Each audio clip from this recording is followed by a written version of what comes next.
Welcome to the Daily Plunge. We are in the book of Exodus, chapter 3, verses 1 through 10. Now, Moses, the former prince of Egypt, is now a lowly shepherd, and he's out on the far side of Mt Horeb, right? God has brought him to this place, probably following the sheep wherever they're going, but God is the one directing this. And an angel of the Lord appears to him in the flames of a burning bush. Now, first off, is that Moses has the presence of curiosity to look and see, instead of just wandering by this or just to assume when he knows what it is. He stops and ponders, and it's in that pondering that he encounters the angel of the Lord. But the angel of the Lord really is a persona for the Lord himself. And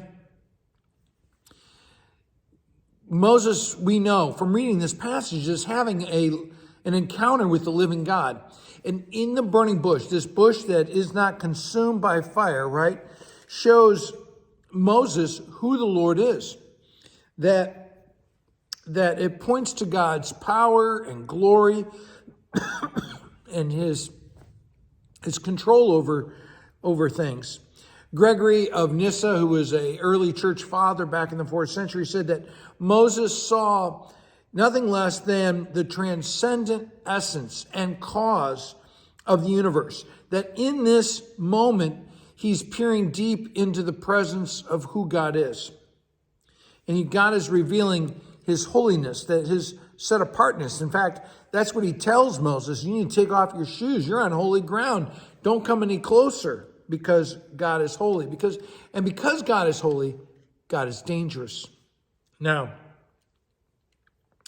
one of the things in verse 4 is that the Lord has led Moses to this place, and this is an encounter where they're getting to know each other, but God knows who Moses is. He calls him by name. And Moses responds, "Here I am." And again, as he says, take off your sandals. You're on holy ground. Then he introduces himself. "I am the God of your father, of God of Abraham, Isaac, and Jacob." All of these guys who were not perfect, but who are the patriarchs. And that what he's recounting is that he is the God of the promise, God of the covenant that has come through Abraham, Isaac, and through Jacob. And at this, Moses recognizes that he is the holy Lord. He hides his face, even though he doesn't quite know his name. And then we get verse 7.